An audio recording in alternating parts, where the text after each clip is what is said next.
I think with fear especially, you have to cultivate an actual skill of letting yourself feel it. Like I ask people sometimes, where do you feel fear? And they say, I don't feel fear. Well, everybody feels fear. It's wired in, we got it from millions of years ago.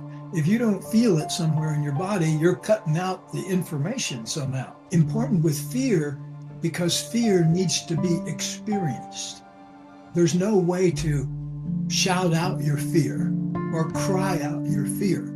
You've got to be with it and make friends with it and treat it as a learning thing, not as a thing to be gotten rid of.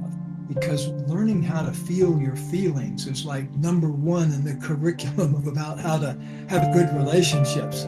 You need to learn how to feel. You need to learn how to tell the truth about what's going on. And particularly, you need to learn how to take responsibility so that you can take responsibility for things that come up without blame.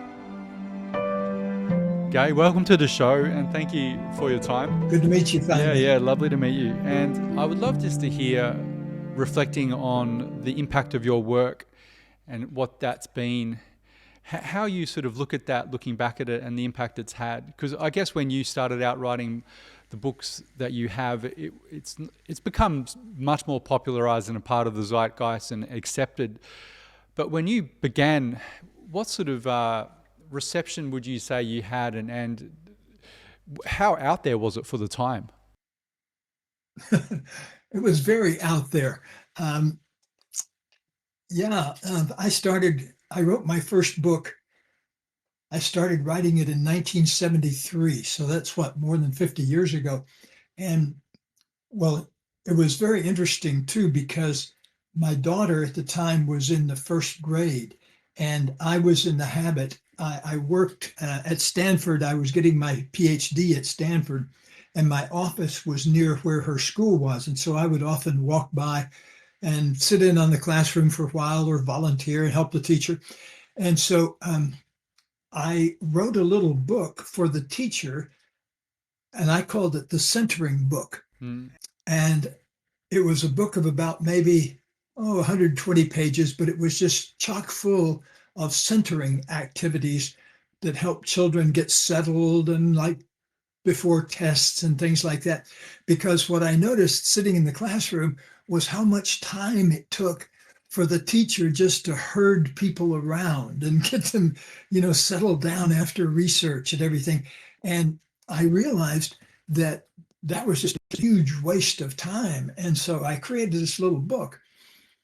And lo and behold, it got picked up by a publisher, Prentice Hall. And so they published it in the year of 1975. And so it created a bit of a storm because it had in it meditation exercises. It had some yoga postures in it. Yeah. It had Sufi stories from the Islamic tradition. It had all sorts of different things in it that were not very usual in the field of education. So it was kind of out there anyway. But the thing is, it took off and became a surprise bestseller, which led to the following thing. The book got burned by two different groups. They were far right kind of religious groups that didn't like the fact that I had yoga postures in it or meditation, or I talked about dreams and things like that. So all the things that were kind of anathema to those far right organizations. So anyway, what happened though was two different organizations put my book on the bonfire with lots of other books at the time. I can't remember what they all were, but the nice thing was it made it a bigger bestseller, because as soon as the books got burned and the publicity got out on that, then more people wanted to read them. So that's the last time that ever happened to me, but I have a standing offer for if any group that could burn one of my books, You'd be more than happy to pay them for it. Well, you definitely know you're doing something right if they're burning your book, as a rule of thumb. Lately, because I've mentioned this before on the podcast, but my mum was meditating in the 90s, which wasn't that early, but even then I remember that was received with somewhat confusion from I mean, Australia is quite a conservative country in the suburbs, but that was considered weird. And my dad used to refer to her as being antisocial, which I thought was particularly amusing. So to be discussing, I mean, I guess it's mindfulness, isn't it? And presence back then would have really blown people's brains off. Well, at the time, there weren't really any self-help books. Um, and in fact, my first book was not a self-help book, but I realized early on, being a psychologist, that I had in my office every day the makings of another self-help book. And that's why I started writing books. Well, the one that eventually kind of launched us into the zeitgeist was when we were on Oprah about 30 years ago with our book, Conscious Loving. It was a book about relationships, which is still sells well to this day. But it was the first time we went from, like I put it, working with 12 couples in our living room to working with 10 million couples on the stage on Oprah. And so it was a huge jump in our impact at that point. I was a university professor at the time, and my wife was in private practice and also taught some courses at the university. And so we had a great life going. And if we sold 5,000 books a month, that was a great thing. But then suddenly Oprah came along, and suddenly, we're selling 10,000 books an hour rather than 5,000 books a month. And so it made a whole different life suddenly appear. And so it all starts, though, I think, with just curiosity. I mean, that's what makes anybody want to write a book in the first place, I think. It's not the money. I think I got paid something like $800 for writing the centering book. And once it became a bestseller, then I got some royalties from it. But, it was definitely not enough to live on. I had a day job at the time as a university professor, when probably up until really Conscious Loving came along, we were, nice middle-class university professors kind of folks that had a little side income writing books. But it wasn't as big a deal as it eventually became once we wrote Conscious Loving. And then certainly with The Big Leap, that's become a big bestseller this century.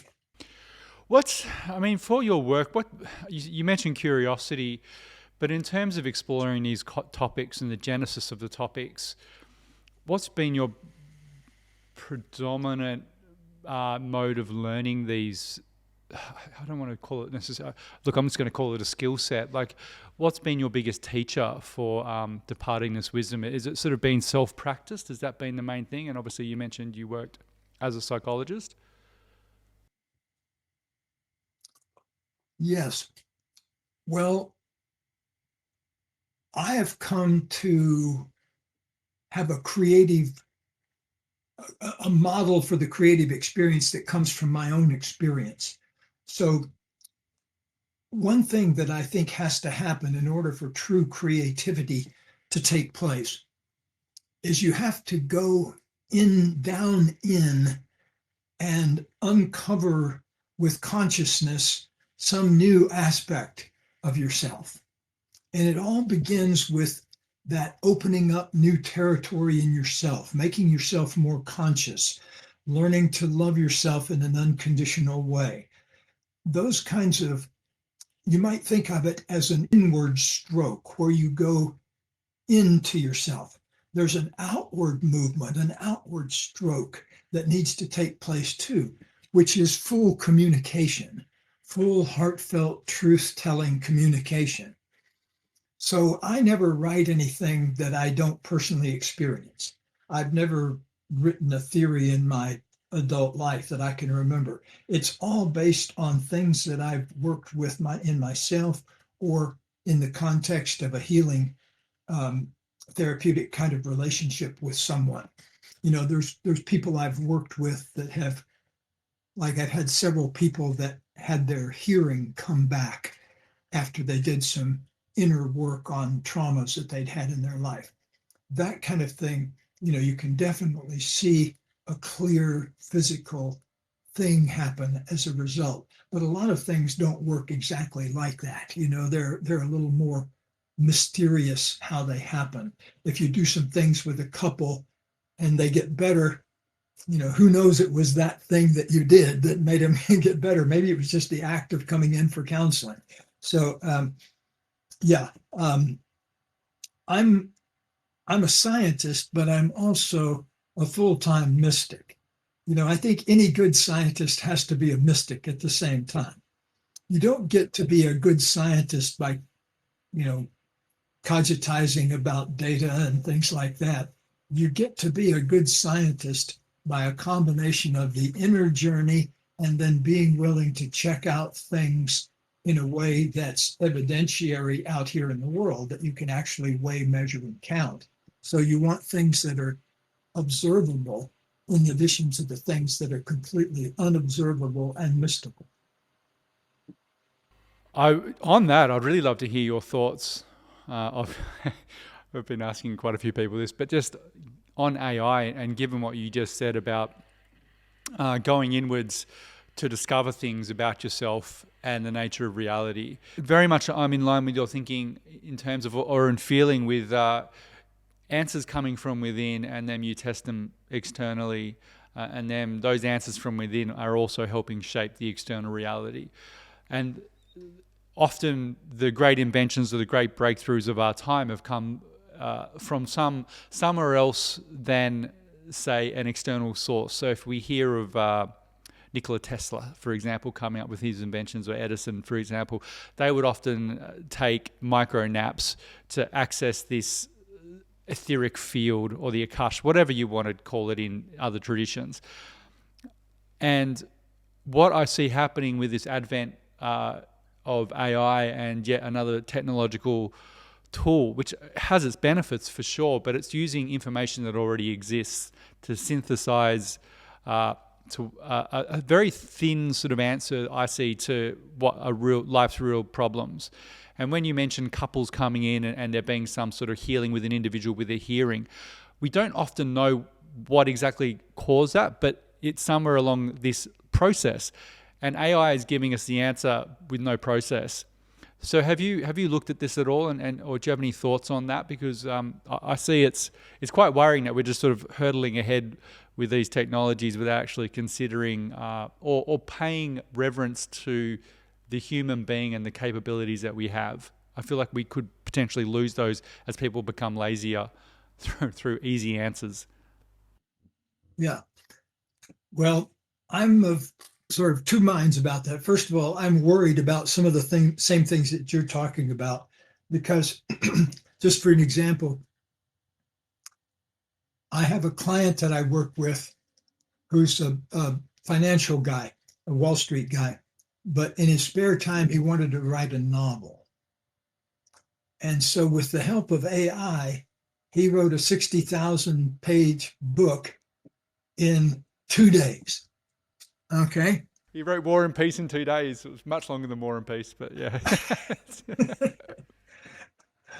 Well, I've published 60,000 word books, and I can tell you they took a lot more than 2 days for me to write them. None of them even took 2 months. Some of them took 12 months. But anyway, what I'm getting at is definitely it's a changing world. But my other mind is that I've just finished launching an AI tool called the Coach's Portal. And about 4 or 5 months ago, a real computer business whiz from Chicago, Steve Ray, told me that he had built on his own kind of an AI portal to our work by feeding in our books and things like that. And so I saw what he was doing was so brilliant that I gave him a grant from our foundation to then take a bunch of other things, like our 900-page training manual for one of our courses and our 500-page training manual for another course, all the technical super stuff that a coach or therapist would need to know. And so we fed all of that into the model too. And so we just launched it, I guess about 2 weeks ago, the Coach's Portal. And we're now collecting data about how people are using it. And so it's very exciting for us. So we're getting a good, useful thing out of the AI, in addition to all the scary stuff that I'm also worried about. Oh, look, I don't like that sort of binary where people are instantly writing something. I think it could be an amazing tool, but I guess it's when people, like you just said, for accessing and learning information in a cohesive manner. But I guess it's when people are just using it to get answers rather than going in for the difficult stuff, like, or for the stuff that you should be doing, like writing your own book, because that's come from your life experience that no one can replicate. It's interesting that you should mention that, because one of the things that I did with our coaches portal and the AI is I said, hey, my cat is doing a photo bomb here. That's all right. She's She's liable barking. to Yeah, my stick her. dog usually does. That's mine. Uh, um, yeah, so um, I'm I asked it to write a newsletter about fear. I want to publish a newsletter about fear. Would you write one for me in Gay Hendricks' voice? And so I sit back and sip my coffee, and about 30 seconds It's all later, done. out comes a Yeah, newsletter. yeah. And about 3/4 of it was totally useful. I could have just made a few editorial things and shot it out the door. Whereas that might have taken me a morning, to Oh, for write something sure. like that. Yeah, but I mean, I guess it comes also to the person who's operating the AI. I mean, you've obviously got a very good overview of how your tonality should sound and any mistakes that it potentially would be spitting out. Yeah, Yeah, it's like E. Cummings' poem somewhere says, it's always the beautiful the question that most gets the beautiful beautiful answer. answer. That's one of my favorite quotes, So the Gay. more beautiful you can make your question with Yeah, yeah. AI, the better The, response you what is it? get. The most beautiful answer for the more beautiful question or something? Yeah, yeah, I love E. Cummings. I'm glad you mentioned him. Yeah, it's well, I'd love to chat about the book that I originally found you through, The Big Leap. And for people who don't know it, it's foundational in the field. I don't want to call it self-help, just in self-awareness of things that would be, if you're experiencing stuckness and ongoing loops that keep reoccurring, your book offers such great insight and clarity into why that is possibly taking place. And just the foundation of understanding our own self-sabotage and our own limits on what we can do and who we can be based on. I mean, we discussed this before we came on air. Do you think it's like, where do you think these limiting beliefs are coming from? Do you think it's often we've inherited them? It's the culture, it's a combination of all of it? Well, I think a good bit of it is cultural and familial, that as I've worked with, I guess I think last time I counted it up, we worked with about 20,000 individuals and about 1,200 or so executives and maybe 4,500 couples. So if I amass all of that and kind of puree it and get it down to a few basic principles, I think that much of what conditions us happens as we're growing up in the early years. For example, one of the biggest limiting beliefs that I've worked with helping people undo is a belief that you're not entitled to the good things of life for some reason. We're not the right color, we're not the right status, we're not the right whatever it is, but we're not entitled to the good things of life. We have to settle for less. And interesting thing is that people can carry that with them, and even later, when they're living in a beautiful house and have a beautiful family and are making plenty of money, they're still carrying that old sense of, I don't deserve this. So one of the biggest programming things is whether you deserve the good things of life or not.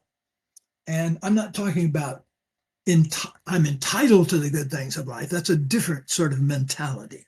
But it's a hang back and not expect the best of yourself mentality, because it's hopeless. And so a lot of people have that wired into themselves by the time they get into kindergarten. Okay, so it's early kind of learning. And a lot of times it isn't learning from your mother and father exclusively, it's learning from your brothers and sisters too. Like many executives I've worked with are not the family golden boy or golden girl. There was somebody else in the family that was the golden boy or golden girl. And the executive that I'm working with always felt like they were sort of one step behind, or not quite, having the good stuff that the older one had. And so we have to consider not just familial learnings also, but cultural learnings. I learned a lot from the kids in the neighborhood I played with. We all do. That our peer relationships are a tremendous source of limitation. I remember one of my high school fellows that I was on the football team with. I was a very unathletic, but I was big. And so the coach drafted me to play tackle on the football team. And so I became a default tackle, even though I had virtually no athletic skills. But one of the other kids on the team, he said something to me when I was a senior, I think it was very poignant. I asked him what he was going to do the next year. And he said he was going to go to work for the phone company, I think, and right out of high school. And he asked me what I was going to do. And I said I was going to college, and he said this offhand comment. He said, yeah, you're the kind of guy that can go anywhere. And I remember the way he said it was like with sadness, like he wasn't the kind of guy that could go anywhere. And I remember feeling for the first time that kind of split. And it was very impactful on me. Later on in life, I think I had to overcome some aspect of that in order to get to be who I am, because I felt for a long time I had to bring people with me out of loyalty, that or loan people money out of loyalty, or do something out of loyalty, but it wasn't clean and clear. It was because I felt like I had to bring them along somehow. So in a way, it was disempowering to them, I think. But I learned that back in my 40s and 50s, and I haven't been doing that in the last 20 or 30 years. So I feel very good about that. But I think everybody that becomes successful has a few of those early programming things they need to move through. Another one is, I don't deserve the spotlight. I'm supposed to be over in the shadows supporting the person in the spotlight, but I'm never supposed to get up there in the light myself. And I think that's BS, because I think we all, if we're going to be happy, have to be the stars of our own lives. And if you're not, it's you live kind of an impoverished existence. I want people to live their genius out to the edge. I want people to do what they love and do things that make contributions to other people. That's what excites me, is seeing people really go beyond themselves and make contributions that they didn't know they could make when they first started opening up their genius. To me, that's eating the dessert of life when I hear things like that.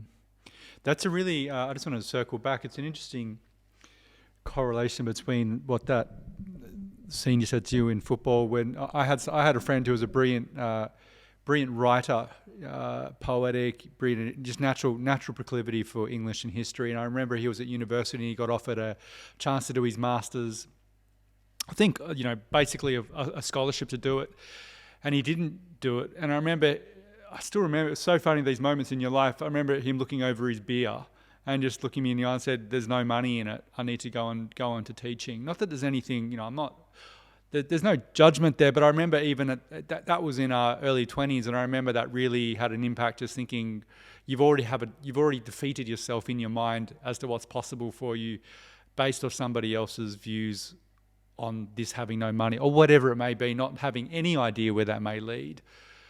And I remember, and I didn't have the, I guess, wherewithal to understand the mechanistic process of that at the time, but there was a spark in me that just went, that's something you need to avoid. that line of thinking. Yeah. Yeah. I think I was talking once to Jean Houston, and she was saying that, in her opinion, I mean, she'd been around the world 58 dozen times teaching her work over the years. And she said that in her experience, the major source of pain on the planet is not poverty so much as it is lack of potential, lack of being able to develop the potential.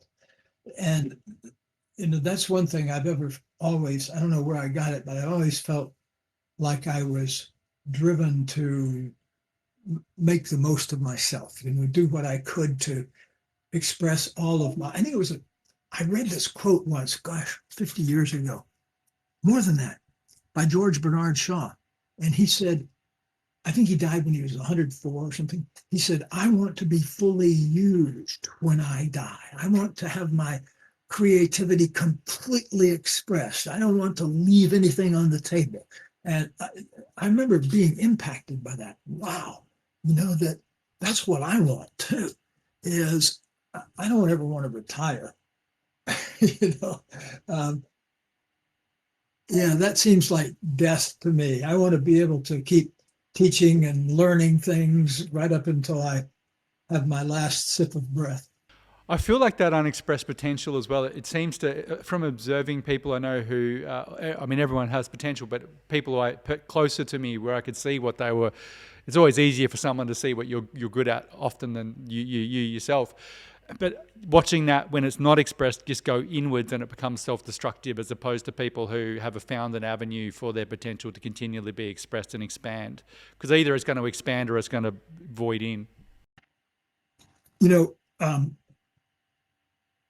I was overjoyed once to find a quotation from the Gospel of Thomas that says exactly that.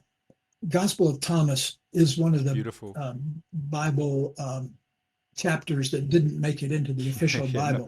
Not surprisingly. Really juicy stuff in it. Yeah. And it says, if you bring forth what is within you, what is within you will save you. If you don't bring forth what is within you, what is within you will destroy you.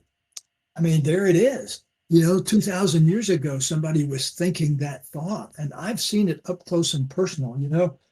Gosh, I remember one time when a fellow came in and he was 43 years old, and he was so stressed out. And I told him what I thought he was going to have to do in order to make some changes in his life. And he said, well, let me go think about it. And he went off and thought about it. And then I didn't think about it anymore. But about 6 months later, I get a call from a friend that he's dropped dead of a heart attack. In fact, I wish in a way I'd said more to him about, don't keep going this way. This way is harmful to you.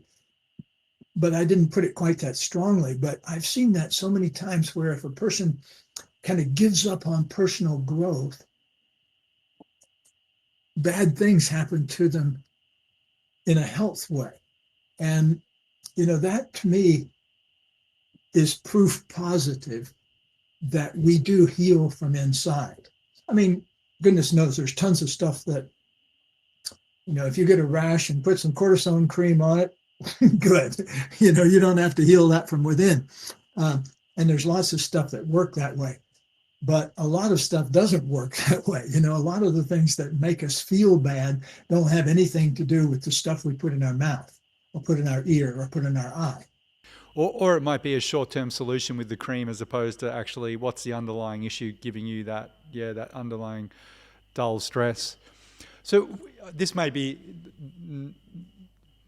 You can say if this is too difficult to answer in terms of because it may be far more nuanced. But are there commonalities between people that you've seen that keep them in the position that they are in?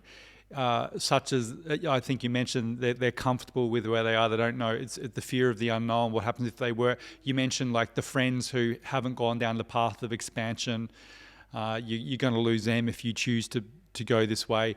Like, what are some commonalities between people that you see that keep them not expanding on their potential or tapping into it? Well, to keep it simple, it boils down to fear. It boils down to how the person is with fear, how you are with discomfort. Can you allow yourself to breathe into your fear rather than light up a cigarette? Can you breathe into your sorrow or your anguish or your anger without taking a sip of alcohol? To be able to experience life directly is the healing thing. And until we're able to do that, some form of us stays confused and often sick as a result of that. That's why I'm such a big bug about asking people to get in touch with what they believe their genius is and to, ask themselves, what do you most love to do? What do you, if you could do it all day long and had somebody pay your bills, you'd be happy to do this thing, and the answer is right there. Usually you don't have to chisel away at it like Michelangelo chiseling marble or anything, because it's right there in the living energy of your flesh and your being.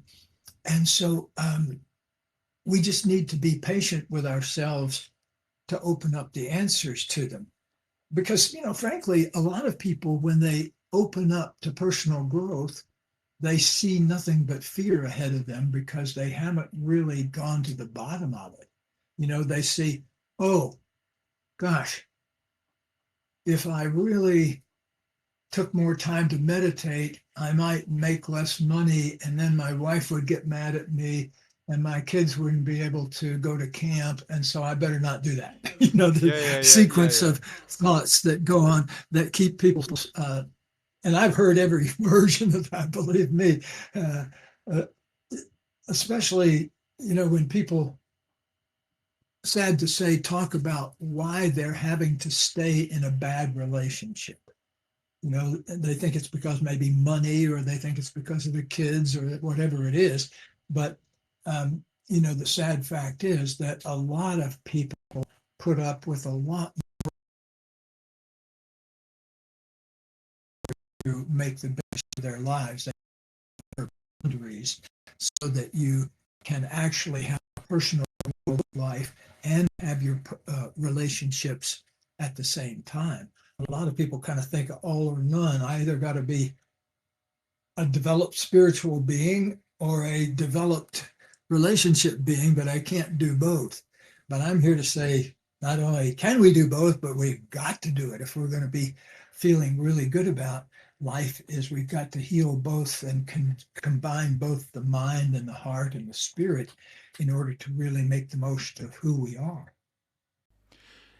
It's interesting. It comes down to me when you mention inquisitiveness. It's just for me a base acceptance that you have to learn to love learning and growing, because otherwise life's going to be very difficult. Yeah, and also wonder. I mean, it's part of the same thing, because wonder to me is our untapped superpower as human beings. That I think a lot of the great moments in my life have just come about wondering, what is it that I really need to know right now? And I remember the moment actually where I learned to love myself. I asked the universe directly. I said, I've read the books, I've gone to all the professors, I have a PhD now, but I still don't understand how to do that. And I still don't feel good about myself. How do I do that? And what happened was I just wondered, and I quit filling up the territory up there with answers. And I just opened up, and all of a sudden I got this amazing rush of energy through me. and it left behind the wisdom I was looking for. And I realized for the first time I could love myself unconditionally because I'd quit being outside myself. I just asked myself and wondered and asked the universe. And see, I think one of the big mistakes we make is to think we're not the universe. We're something other than the universe. The moment we accept ourselves in the wholeness, in a way, we're healed universally because we're not resisting the world around us anymore. We're taking responsibility for life as it is and as the universe is working through us. And, when we're in pride, when we're in ego and all of that kind of stuff, in a way, we're trying to separate ourselves out from the universe or from other people. We're trying to be different or special. And we're not. We need to acknowledge our complete universality that's connected to everything else in the universe. Otherwise, it's a very lonely spot to be. I realize that within myself when I'm feeling egoic and critical of other people, like up here, like walking around having thoughts about people I have no idea about, just making assumptions. It all comes from me that not loving myself, because I need to then create comparison and I need to create a hierarchy where I'm above others so I feel okay, as you said. But when you actually just accept who you are, you don't need to do that. There's no triage of hierarchy between people. There's still discernment. Right. There's still people you'd rather But not spend time it's with. interesting that you mentioned that, because I think problematically, I'm going to say men do this more than women do. Don't send me nasty emails, but I've seen this more in men. But a lot of people have a certain mentality of how they look at other people. And I think the worst form of the male mentality is to say other people are triage. They're either an implement, an impediment, or irrelevant. You immediately do an assessment Yeah. where you say, this person is a likely impediment to me. This person is a likely ally or could facilitate me, or they don't matter.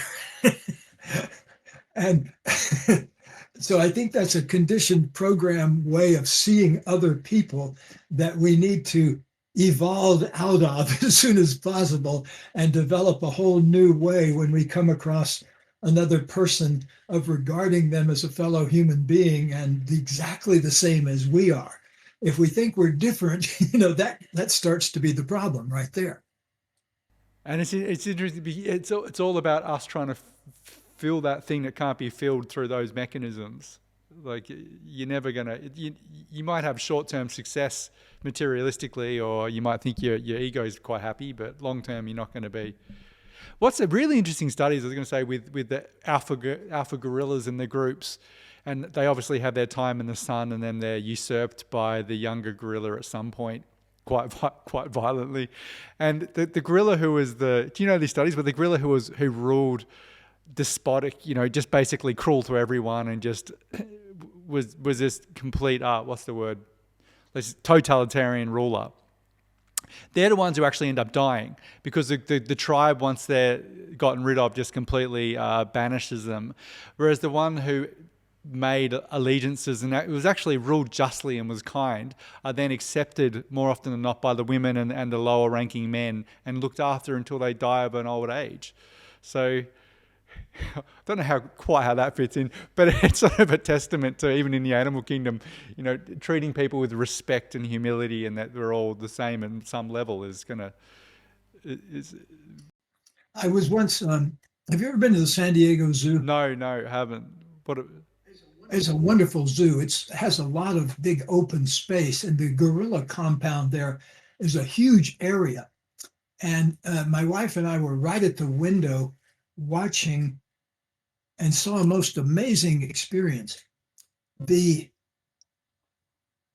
mom was holding a baby gorilla, and we were sort of oohing and ahhing over the baby gorilla. And we saw the male silverback was way back in the back, and he was taking a nap. And all of a sudden, we saw the silverback wake up, and then he came down to where the female was, and put out his hand, and she put the little baby gorilla Oh, in his cut it hand, out. and then she went up and took a That's nap. gorgeous. I thought, man, Yeah.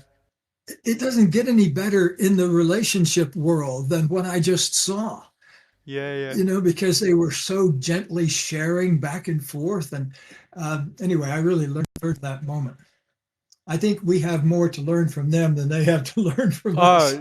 Oh, I absolutely on so many different levels. Just really with I think when I look at my dog, just that presence piece that you alluded to, which I'd like to go back to on some tools that people can implement when they're feeling fear and they're feeling these things that keep them stuck.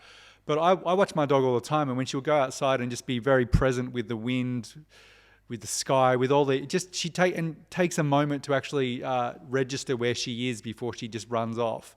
And I think we can all do that in between the moments in our lives, because I think the fear often is a snowball effect of us not actually hitting pause and creating space in our life to actually consider whether or not it's even true. I think with fear, especially, you have to cultivate an actual skill of letting yourself feel it. Because when you first, like I ask people sometimes, where do you feel fear? And they say, I don't feel fear. Well, everybody feels fear. It's wired in. We got it from millions of years ago. If you don't feel it somewhere in your body, you're cutting out the information somehow. And so, important with fear, because fear needs to be experienced. There's no way to shout out your fear or cry out your fear. You've got to be with it and make friends with it and treat it as a learning thing, not as a thing to be gotten rid of.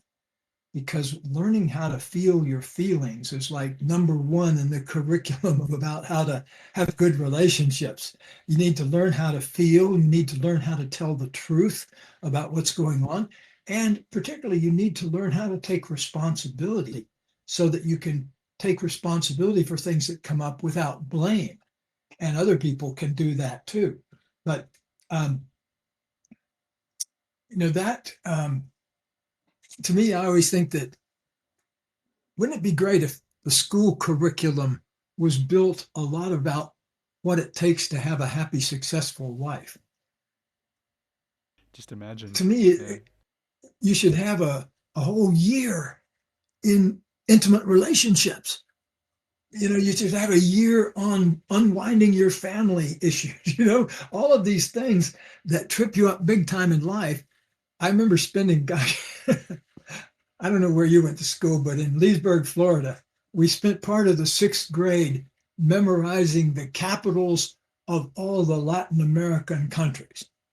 Okay. And I remember nobody in my life has ever come up to me and said, do you happen to know the capital of Bolivia? Yes. I've been waiting, Yeah. like for 70 years. I've had this information in there that La La Paz Paz. I was is the going to say it's capital the of highest. It's the Bolivia. highest But capital city, isn't it? Sorry, yeah, that's my and schooling. but that strikes me as a piece of absolutely useless information. Also, we had to learn the economic aspect of each country, and like I remember in Colombia, it had a picture of a mining or something like that. So the whole thing would have changed over the past 50, 100 years. Um, but anyway, I'm getting at the point that we need to do a better job of educating people, in my opinion, so that we don't keep making the same mistakes over and over again. Because, look, in the area of marriage, for example, just people getting married, now the divorce rate for second marriages is higher than the divorce rate for first marriages, and the higher of third marriages is higher than so like 63% of third marriages end in divorce. Half of regular marriages end in divorce. But then, so what I'm getting at is the learning curve is not going the right direction. We need to actually become more aware as we mature rather than less aware. Although maybe it's something like maybe people aren't quite as willing to put up with things anymore, so they get out of relationships quicker. But let me make a giant last minute plea here for taking on two big subjects. One is how to make yourself feel good all the time organically. And number two is how to have a flow of love and connection in your life all the time. And I think those two things, if you can do those, you come to the end of your life being pretty fulfilled. It's completely wild, the things that lead, the foundations of a successful life, whatever that looks like for you, are completely missed in all schooling. I mean, I'm not across what's happening these days, but certainly I wasn't given any of those skill set at all. Like, I don't remember any of it. It's all stuff I had to learn through trial and error, and then thankfully through people like yourself to short track some of those errors. I would love to hear, just to finish on, because it's something that it still occurs in my life, that you talk about in the big leap between the zone of excellence and genius. Because we could be, say, if you discovered a thing, you already know what you love, or you have some element of your life that you're proficient at, yet we can also get stuck there. It's very easy. I find, so an example would be, I still am not prioritizing the stuff that I would like to see more of in my life. And I actually think I do have a field of genius within, but I will revert back and do the stuff that I sort of know I'm good at, out of comfortability, fear that you need to keep the money coming in, and all those things. I think it's quite common too. It's the same thing of just getting stuck in the things that we are comfortable within. How do you define for people to really hone in on the thing that they're so incredibly unique and gifted at? I think it's partly practice. That I think that if you get in the habit of asking yourself questions and tuning in inside, you get better at it. When I first started, I could just barely be aware of certain things. And then as I got more tuned up now, like I couldn't tell the difference between anger and fear. I thought they were the same thing. But then I realized, wait a minute, fear is much more down in the center of my body. And my anger, I feel it more up here where it's stored in my body. Sadness feels like a chest and throat related thing to me. And so, but there was a long time in my life when I didn't even have that much awareness of what was going on in there. But, I think nobody can make you make the decision to change your life to a quest for genius rather than a quest for just being comfortable. But I think, there are a lot of people out there that just need a kind of a breath of awareness to say, oh, that's what I want from my life. I want to be my full genius. I want to love what I do and do what I love. And I think that those kind of questions are the questions we really need to be asking ourselves at this stage of evolution. Things are changing so fast that there's no permanent skill set hardly anymore. Heaven help the people that learned coding in the 90s, because, coding in 2025 is a completely different thing, And so I think having yourself be flexible and open to change is really a key thing too, to not let yourself get frozen into your zone of excellence so that you're fixed there. Well, the great irony is when you don't, if you're not open to change and you're fearful of change and staying comfortable, that's the surest way you are going to ensure that you're obsolete. Well, I think, like some old timer said to me, you either have footprints on your rear end or heel prints on your rear end. In other words, if you kind of provide your own motivation, kick yourself with your heel, you don't need the toe prints from somebody else. And so I don't know what's going to get anybody started. For me, I just kind of caught a whiff of personal growth in my 20s and never turned back. And but it doesn't matter. I've had people in here 75 years old that are still, making the most of Yeah, themselves. yeah. So, um, but I think use every moment as a chance to love yourself unconditionally and express your genius, and you won't be disappointed. Gay, I'm so thankful for your time and your work. Is there any lasting thoughts you'd like to leave people, and where they can find all of your work, and if there's anything that you want to direct people to now? Yes. Well, go to hendricks.com as our usual website, hendricks.com. There you'll find a way to get to the new coaches portal, and a way to get to our nonprofit foundation, and a way to get to whatever it is you want to find out, relationship stuff and all that. So it's all there. And just go to hendricks.com, and it's a jumping off place for all of our work. And any aside from AI, you're going to clone yourself, it sounds like. You know? Trying to clone myself. That's the idea. So we can have this conversation again in 2082. See where Yes, things are whether at. I'm around or not in the flesh. I kind of doubt if I will in 2082, You but never know. you never Yeah. know. Okay, thank you so much for your time, and I've really loved this chat. And as I mentioned at the start, your work's really helped me get unblocked at different points in my life. So yeah, for a heartfelt thank you for that.